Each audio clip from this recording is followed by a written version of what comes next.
time is fleeting and never more so when a contract deadline is looming large. How can public sector procurement professionals use their time more effectively? In the second in a series of articles on the challenges facing public sector procurement, we examine the issue of time and why it must be managed better. Before we begin, I have a riddle for you. This thing all things devours: birds, beasts, trees, flowers, gnaws iron, bites steel, grinds hard stones to meal, slays kings, ruins town, and beats high mountain down. Extract from The Hobbit by J.R.R. Tolkien, 1937. Those of you familiar with the great J.R.R. Tolkien will recognize this as one of Gollum's riddle to Bilbo Baggins in The Hobbit. The answer: time, of course. Time is the one thing none of us can avoid and all wish we had more of. How many times have you wished you had an extra hour before a work deadline? And that's before we even consider more time at the weekend, or an extra hour in bed. For public sector procurement professionals, it frequently feels like time is not on our side. An increasing volume of business-as-usual work, combined with new, one-off projects, means it can feel like a juggling act to meet all the relevant deadlines. In the public sector, these deadlines can sometimes mean the difference between the delivery or not of critical goods or services across a city.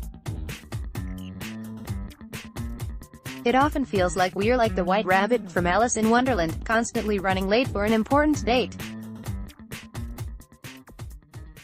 And the more time pressure builds, the more likely it is that mistakes will be made, costing even more time in the long run. Typos in letters, ambiguity in specifications, and issues with evaluation or award criteria, they all have the power to send us back to the drawing board. Getting it right first time is critical, as the more time spent doing tendering, the less time there is to actually manage contracts.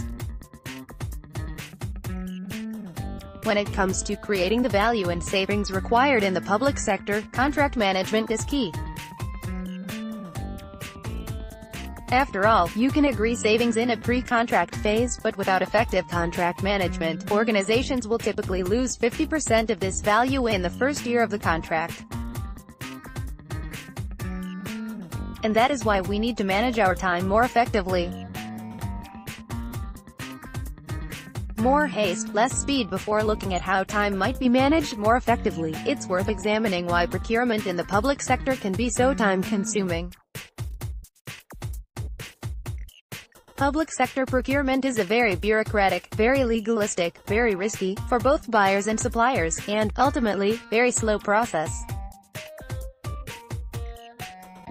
For procurement exercises above the EU procurement thresholds, and requiring advertising through OJEU, Official Journal of the European Union, it's not unusual for the process to take to 9 months, and frequently even longer, from identification of need to the award of a contract. And while that may seem like a complete anachronism to those of you in the private sector, and believe me, it did when I first started in the public sector, there are good reasons for this. The process is aimed at promoting competition and procedural conformity, not necessarily value for money, though this is what most public procurement professionals are aiming for.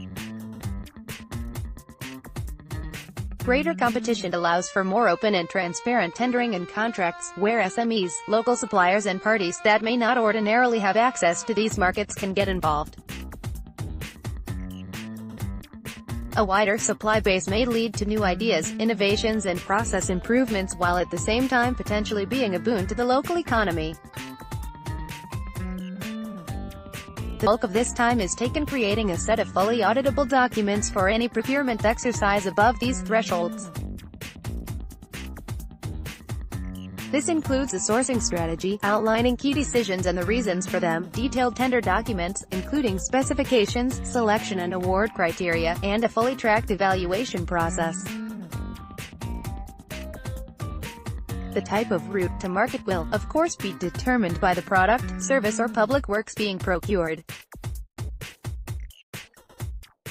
The detail of all of these routes is too much to go into here, but you can find a lot of useful information on the procurement journey if you want to understand the end-to-end process. There is limited scope for reducing the time taken to complete these processes, so where can time be saved to allow for more contract management? This is where good planning comes in. Proactive procurement. Procurement could be accused of operating in a reactive manner, and it's no different in the public sector.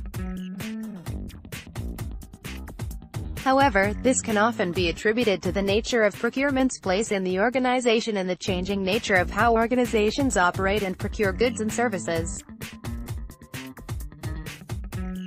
The increasing number of one-off projects, on top of the business-as-usual work, can make even the best procurement functions feel like there is a never-ending volume of tenders to complete, referred to as the tender sausage machine, where I work.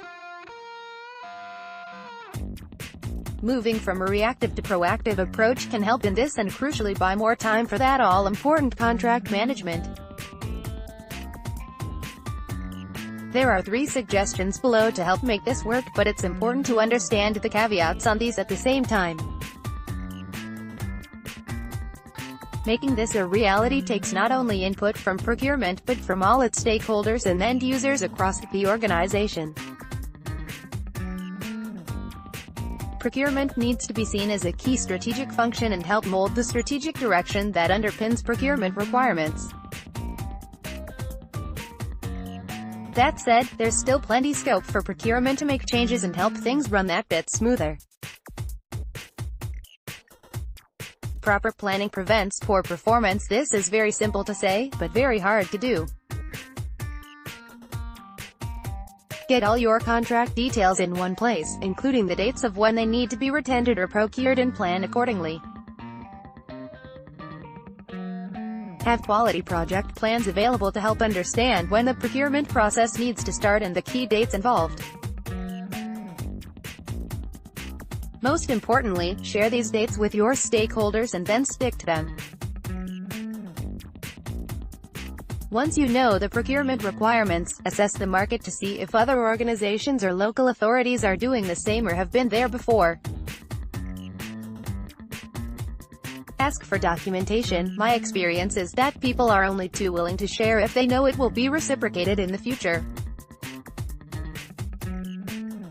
Also check out organizations like Scotland Excel, Yorkshire Purchasing Organisation, YPO, and Crown Commercial Services, CCS, for frameworks.